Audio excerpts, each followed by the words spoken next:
തീയാണ് തീയാണ് തീ തരുന്നൊരു പെട്ടി നമുക്കു തീ തരുന്നൊരു പെട്ടി പേരോ നല്ലൊരു തീപ്പെട്ടി പേരോ നല്ലൊരു തീപ്പെട്ടി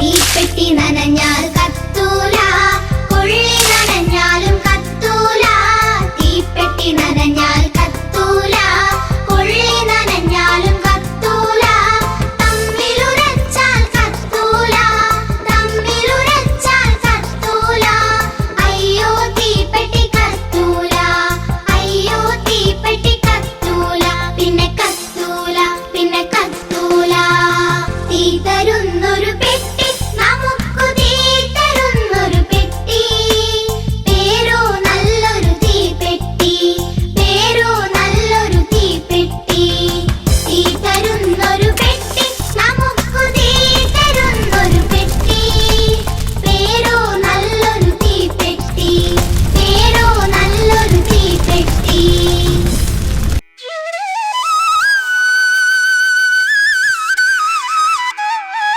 പണ്ടു പണ്ടൊരു കാട്ടിൽ ഒരു കുരങ്ങൻ ഭാഗവതർ ജീവിച്ചിരുന്നു.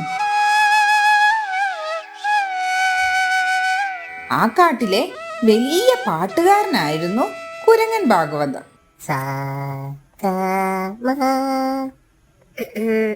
സംഗീതമേ അമര സല്ലാപമേ സംഗീതമേ അമര സല്ലാപമേ മണ്ണിനും വിണ്ണിൻ്റെ വരദാനമേ വേദനയെ പോലും വേദാന്തമാക്കുന്ന നാദാനുസാധാന കൈവല്യമേ സംഗീതമേ അമര സല്ലാപമേ. അറിവാ എന്താ താളം എന്താ ഭാവം. അല്ല, ആരിത്? എന്താണ് ഈ പാവം ഭാഗവതരുടെ വീട്ടിലേക്കൊക്കെ? ഇങ്ങോട്ടുള്ള വഴിയൊക്കെ അറിയാമോ? അതെന്താ ഭാഗവതരെ അങ്ങനെ ഒരു വർത്തമാനം? പണ്ട് നടന്നതൊന്നും അത്ര എളുപ്പം മറക്കുന്നവനല്ല ഈ കുരങ്ങൻ ഭാഗവതർ. അത് വിവരമില്ലാത്ത സമയത്ത് എന്തെങ്കിലും പറഞ്ഞുവെന്ന് വെച്ച് ഭാഗവതർ ഇപ്പോഴും അതെല്ലാം മനസ്സിൽ വെച്ച് നടക്കുകയാണോ? ഞാൻ പണ്ട് മഞ്ചാടിപ്പാറയുടെ മുകളിൽ വെച്ച് പാട്ട് പാടിക്കൊണ്ടിരിക്കുമ്പോ എന്നെ കളിയാക്കി വിട്ടവരെ എനിക്കിപ്പോഴും ഓർമ്മയുണ്ട്. അന്ന് ഞാൻ നാട് വിട്ടതുകൊണ്ട് ഞാൻ ഇന്ന് ഈ നിലയിലായി. ഒന്നും മറക്കില്ല രാമ. കഴിഞ്ഞത് കഴിഞ്ഞു, ഇനി അതൊക്കെ പറഞ്ഞിട്ട് എന്താ കാര്യം? ഞങ്ങൾ കുരങ്ങുകൾക്ക് മരത്തിൽ കയറി മലക്കം മറിയാൻ മാത്രമല്ല പാടാനും അറിയാമെന്ന് നിങ്ങൾക്ക് ഇപ്പോൾ മനസ്സിലായില്ലേ? പാടാൻ അറിയാമെന്ന് മനസ്സിലായി. മലക്കം അറിയാൻ അറിയോ? കാണട്ടെ. ഏതാ ഇവൻ? എന്റെ മകനാണ്. കുറച്ച് വികൃതി ഉണ്ടെന്നേ ഉള്ളൂ. ഭാഗവതരുടെ ശിഷ്യനാക്കാൻ കൊണ്ടുവന്നതാ. എന്റെ ശിഷ്യനാക്കാനോ? അതെ, പറ്റില്ല എന്ന് മാത്രം പറയരുത്.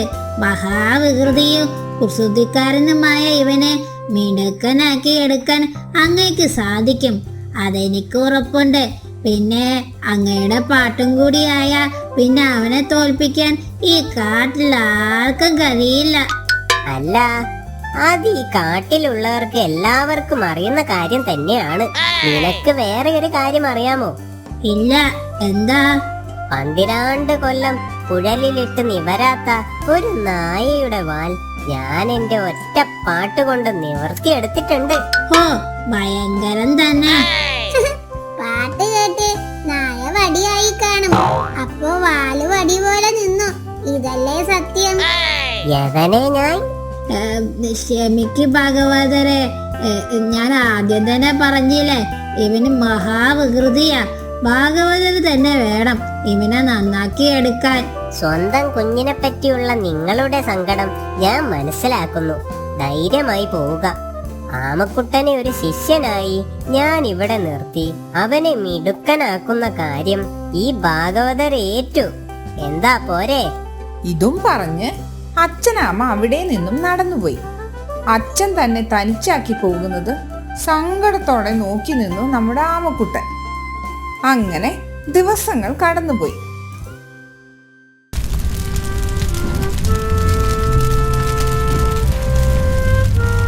ഓ, പണിയെടുത്ത് മടുത്തു. രാവിലെ തന്നെ ഒരു ലോഡ് പണിയും തന്ന് ക്ലാസ് എടുക്കാനെന്ന പേരിൽ ഇവിടെ നിന്ന് എന്നും മുങ്ങുന്ന കുരങ്ങൻ ഭാഗവതരെ കൊണ്ട് തോറ്റു. എനിക്ക് വയ്യ ഇങ്ങനെ ചത്ത് പണിയെടുക്കാൻ. വീട്ടിലായിരുന്നേന് ഇപ്പൊ കളിച്ചു നടക്കാമായിരുന്നു. എന്താടാ ആമക്കുട്ട പണിയെടുക്കാതെ ഒരു കുശുകുശുപ്പ്? ആശാൻ എന്താ എന്നും ഇത്ര താമസിക്കുന്നത്? ആ, അത് പിന്നെ ഓരോ വീട്ടിലും ഓരോ സമയത്തല്ലേ ക്ലാസ്, പിന്നെ അവരുടെ സൽക്കാരം, അങ്ങനെ അങ്ങനെ. ഓ, അപ്പൊ മൂക്കറ്റും കഴിച്ചിട്ടാ വരുന്നത് അല്ലേ? ഞാനിവിടെ ഒരാൾ എന്തെങ്കിലും കഴിച്ചിട്ട് ദിവസങ്ങളായി. അറിയാമോ എന്താ ഈ ഭരണിയിൽ? എനിക്ക് കഴിക്കാനുള്ളത് വല്ലതുമാണോ? ആ, ഏയ് അല്ലല്ല, എന്തായാലും നീ ഇതിൽ തൊട്ടു പോരുത്.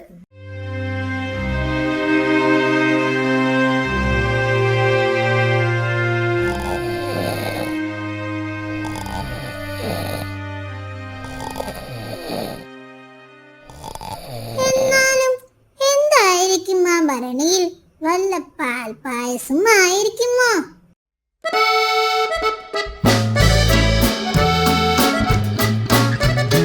എന്നാൽ ഞാൻ പോയി വൈകുന്നേരം വരാം. പറഞ്ഞ പണികളെല്ലാം ഞാൻ വരുമ്പോഴേക്കും തീർത്തു വെക്കണം. അതൊക്കെ ഞാൻ ചെയ്തു വെക്കാം ആശാനെ. പക്ഷേ ഒരു കാര്യം അറിഞ്ഞാൽ കൊള്ളാമെന്നുണ്ട്. എന്ത് കാര്യം? ആ ഭരണിയിൽ എന്താണ്? നല്ല മണമുണ്ടല്ലോ. ഇന്നലെ കരടിച്ചേട്ടൻ തന്നത് ഈത്തപ്പഴമാണെന്ന് ഇവൻ അറിഞ്ഞ കുഴപ്പമാണ്. വരുമ്പോഴേക്കും ഭരണി കാലിയായിരിക്കും. ആ, ഐഡിയ. എടാ, ഇത് കുറച്ച് വിഷക്കായികളാണ്. വിഷചികിത്സയ്ക്ക് മരുന്നുണ്ടാക്കാൻ പാമ്പുവേലായുധൻ ഏൽപ്പിച്ചതാ എന്നെ. ഇന്ന് രാത്രി ഇതുവഴി പോകുമ്പോൾ കൊണ്ടുപോയിക്കൊള്ളാം എന്ന് പറഞ്ഞിട്ടുണ്ട്.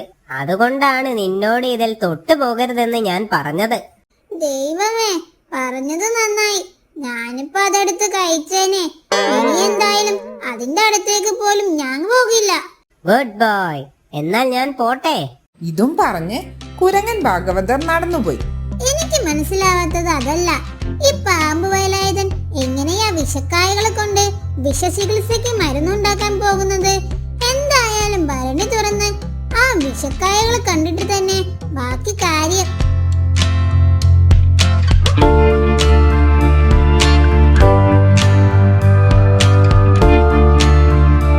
ഹായ്, ഈത്തപ്പഴം. അട കള്ളം ഭാഗവതരെ, എന്നെ പറ്റിക്കുകയായിരുന്നല്ലേ. ഇനി എന്തായാലും ഇതിൽ നിന്ന് ഒരു ഈത്തപ്പഴം പോലും ഭാഗവതർക്ക് കൊടുക്കില്ല. ഞാൻ മുഴുവനും കഴിക്കും. അയ്യോ, ഇനി ഭാഗവതർ വന്ന് ചോദിക്കുമ്പോൾ എന്ത് പറയും? എല്ലാം തീർന്നല്ലോ. ഐഡിയ. കുരങ്ങൻ വരുന്നുണ്ടെന്ന് മനസ്സിലാക്കിയ ആമക്കുട്ടൻ തറയിൽ ബോധം കെട്ടതുപോലെ കിടന്നു. ഇത് കണ്ടുവന്ന കുരങ്ങൻ ഭാഗവതർ ഞെട്ടി. മോനെ ആമക്കുട്ട, ആമക്കുട്ട, എന്ത് പറ്റിയടാ? എന്നോട് പൊറുക്കണം. ആ വിഷക്കായകൾ കഴിച്ച് ഞാൻ ഈ ലോകത്തോട് വിട പറയാൻ പോവുകയാണ്. ഞാൻ ആർക്കും ഒരു ഭാരമാകുന്നില്ല. എന്ത്? അത് മുഴുവൻ നീ കഴിച്ചോ? അതെ ആശാനെ, മുഴുവൻ ഞാൻ കഴിച്ചു. ഞാൻ ഇപ്പോ മരിക്കും. എന്നോട് ക്ഷമിക്കൂ. യവനെ ഞാൻ. അയ്യോ, തല്ലല്ല ആശാനെ. വിശന്നിട്ട് കണ്ണു കാണാൻ പറ്റാഞ്ഞിട്ടാ. സോറി. സാരമില്ല, എല്ലാം എന്റെ തെറ്റാണ്. അത് ഈന്തപ്പഴമാണെന്ന് ഞാൻ നിന്നോട് പറഞ്ഞിരുന്നുവെങ്കിൽ എനിക്ക് വേണ്ടി നീ ഒന്നെങ്കിലും ബാക്കി വെക്കുമായിരുന്നു. ഹാ, ഒറ്റയ്ക്ക് കഴിക്കാൻ വേണ്ടി നിന്നോട് ഞാനത് വിഷക്കായികളാണെന്ന് കള്ളം പറഞ്ഞത് കൊണ്ടാണ് അത് കഴിക്കാൻ എനിക്ക് യോഗമില്ലാതെ പോയത്. ഇതിലൂടെ ഞാനൊരു കാര്യം മനസ്സിലാക്കുന്നു. അത് നിന്നോട് കൂടി പറയുകയാണ്. കള്ളം പറയുന്ന ശീലം നന്മ വരുത്തുകയില്ല.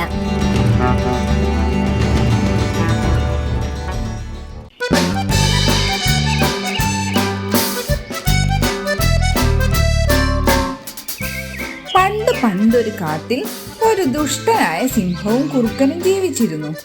പ്രഭു, പണ്ടത്തെ പോലെ ഇപ്പൊ നമുക്ക് ഇരകളെ പിടിക്കാൻ പറ്റുന്നില്ല എന്ന സത്യം നമ്മൾ ഇനിയും മനസ്സിലാക്കിയില്ലെങ്കിൽ പട്ടിണി കിടന്ന് മരിക്കും.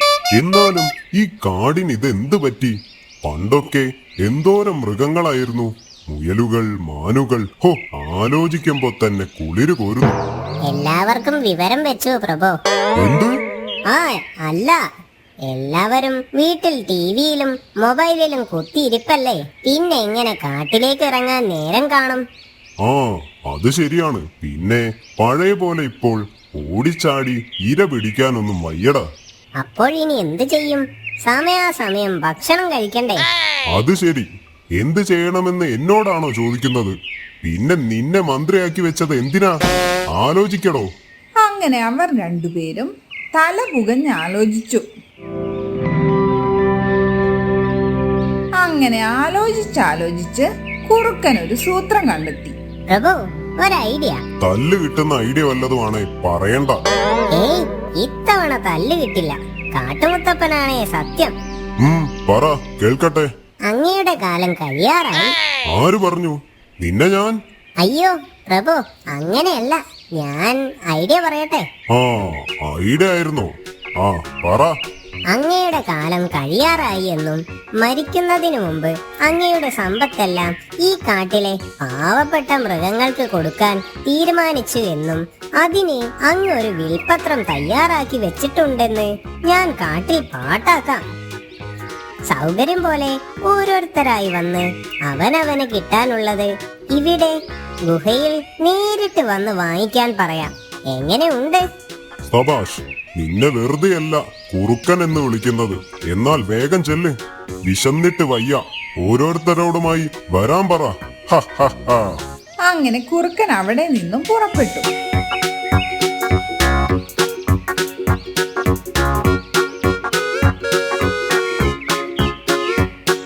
അപ്പോഴാണ് അതുവഴി ഒരു കിളി പറന്നു വന്നത്. കാട്ടിലെ പത്രമാണ് വായാടിക്കിളി. കാട്ടിൽ എല്ലായിടത്തും വാർത്ത എത്തിക്കുന്നത് ഈ വായാടിക്കിളിയാണ്.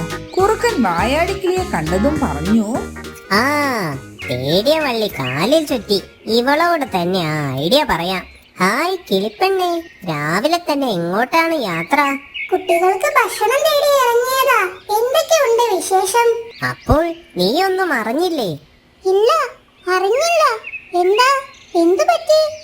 നമ്മുടെ സിംഹരാജാവിന്റെ കാലം കഴിയാറായി. മരിക്കുന്നതിനു മുമ്പ് രാജാവിന്റെ സമ്പത്തെല്ലാം ഈ കാട്ടിലെ പാവപ്പെട്ട മൃഗങ്ങൾക്ക് കൊടുക്കാൻ അദ്ദേഹം തീരുമാനിച്ചിരിക്കുന്നു. അതിന് രാജാവ് തന്നെ ഒരു വിൽപത്രം തയ്യാറാക്കി വെച്ചിട്ടുണ്ട്. സൗകര്യം പോലെ ഓരോരുത്തരായി വന്ന് അവനവന് കിട്ടാനുള്ളത് ഗുഹയിൽ നേരിട്ട് ചെന്ന് വാങ്ങാൻ പറഞ്ഞിട്ടുണ്ട്. ഇത് കേട്ടതും വായാടിക്കിളി പിന്നെ അവിടെ നിന്നില്ല. ചൂട് വാർത്തയല്ലേ. അവൾ കാട് മുഴുവൻ പറന്നു നടന്ന് ഈ വിവരം എല്ലാവരെയും അറിയിക്കാൻ വേണ്ടി പുറപ്പെട്ടു. ഇനി ബാക്കി കാര്യം അവൾ നോക്കിക്കോളും.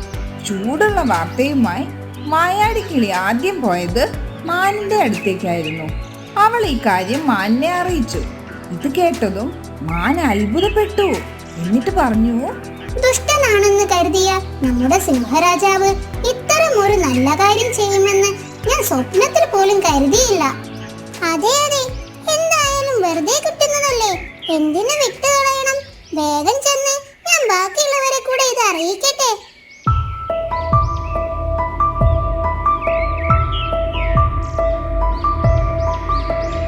അങ്ങനെ വായാടിക്കിളി ചൂടുള്ള വാർത്ത ഓരോരുത്തരോടും ചെന്ന് പറഞ്ഞു.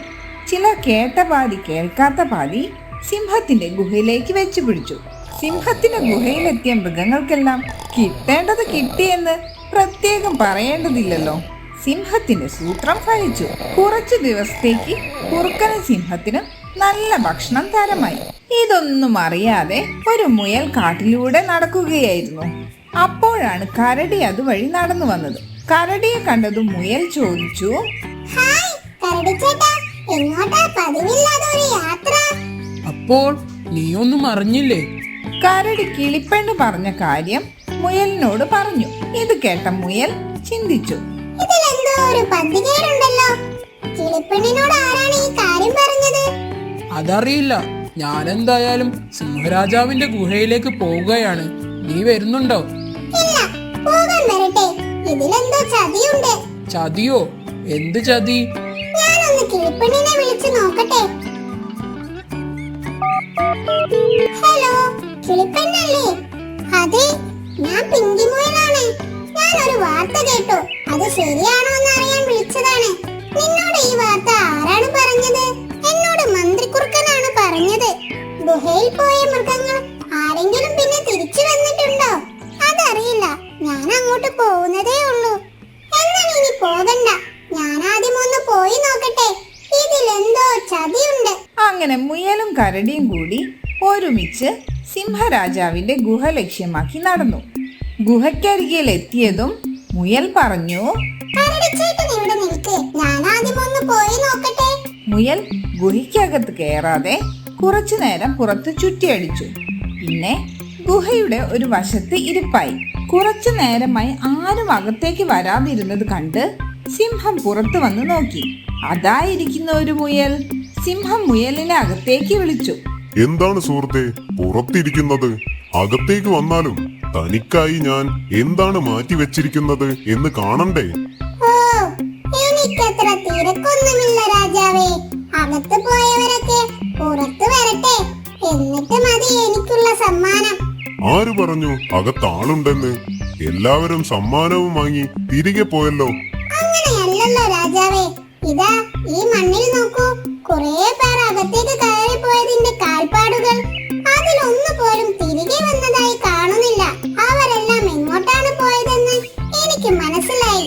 അവരെ അന്വേഷിച്ച് ഒരു ആനക്കൂട്ടം തന്നെ ഇങ്ങോട്ട് വരുന്നുണ്ട്. ഇത് കേട്ട് അതിബുദ്ധിമാനായ മുയലിന് കാര്യം പിടികിട്ടിയെന്ന് മനസ്സിലായ സിംഹം വേഗം തന്നെ ഗുഹ വിട്ട് പേടിച്ചോടിപ്പോയി. പിന്നെ ആരും ദുഷ്ടനായ ആ സിംഹത്തെ കാട്ടിൽ കണ്ടിട്ടേയില്ല.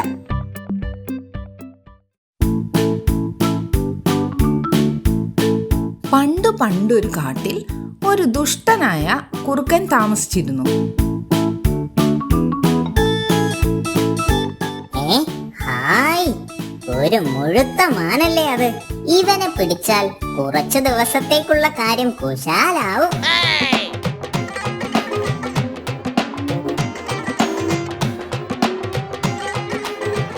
സ്പീഡിൽ ഓടുന്ന മാനിനെ ഉണ്ടോ കുറുക്കനെ പിടിക്കാൻ കിട്ടുന്നു? മാൻ ഓടി കാട്ടിലേക്ക് മറിഞ്ഞു.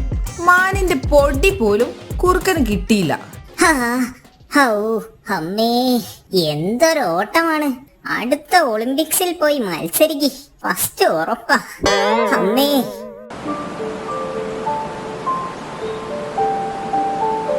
തവളയെ കണ്ടതും കുറുക്കൻ സ്വയം പറഞ്ഞു, ഒന്നിൽ പിഴച്ചാൽ രണ്ടെന്നാണല്ലോ ചൊല്ല്. തവളയെങ്കിൽ തവള. വിശന്നിട്ട് വയ്യ. അവര് കുളത്തിലേക്ക് ചാടുന്നതിന് മുന്നേ തന്നെ ചാടിപ്പിടിക്കണം. ഇതുപോലെ ഒരു 10-20 എണ്ണത്തിനെങ്കിലും കിട്ടിയിരുന്നെങ്കിൽ ഇന്നത്തെ വിശപ്പിനൊരു ആശ്വാസമായേനെ. ഇത് മൂക്കിൽ വലിക്കാൻ പോലും ഇല്ലല്ലോ.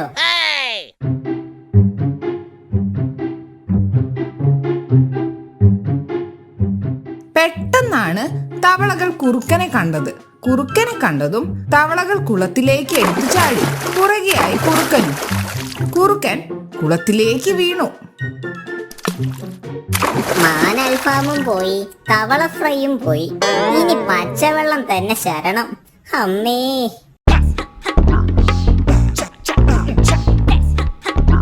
കാട്ടിലെ ഒരു മൃഗത്തിനും ഈ പാവം എന്നോട് ഒരു സ്നേഹവുമില്ല. ആരും എന്റെ അടുത്ത് പോലും വരുന്നില്ല. നീ എന്തിനാ കുരങ്ങച്ചാ ചിരിച്ചത്? നിന്റെ അടുത്തേക്ക് ആരും വരാത്തത് നിന്നോട് സ്നേഹമില്ലാഞ്ഞിട്ടല്ല ബ്രോ. പിന്നെ എല്ലാവർക്കും അവരവരുടെ ജീവിതമല്ലേ വലുത്. നിന്നെ ഞാൻ. കുരങ്ങൻ ചില്ലകളിൽ നിന്നും ചില്ലകളിലേക്ക് ഓടി മറഞ്ഞു. അങ്ങനെ കുറുക്കൻ വീണ്ടും നിരാശനായി നടക്കാൻ തുടങ്ങി. അവൻ പറഞ്ഞതിലും കാര്യമുണ്ട്. അങ്ങനെ നിരാശയോടെ നടക്കുമ്പോഴാണ് ഒരു ഗുഹ കുറുക്കന്റെ ശ്രദ്ധയിൽപ്പെട്ടത്. ആ ഗുഹയിൽ കയറി അല്പനേരം മയങ്ങാം. അത്രയും നേരം വിശപ്പറിയില്ലല്ലോ. രാത്രിയാവുമ്പോൾ ഇതിൽ താമസിക്കുന്ന ഏതെങ്കിലും മൃഗം വരും. അപ്പോൾ അവനെ ശാപ്പിടുകയും ചെയ്യാം. വാട്ടൻ ഐഡിയ സർജി. അങ്ങനെ കുറുക്കൻ ആ ഗുഹയ്ക്കുള്ളിലേക്ക് കയറി ഒളിച്ചിരുന്നു. അധികം അധികം താമസിയാതെ തന്നെ രാത്രിയായി തുടങ്ങി.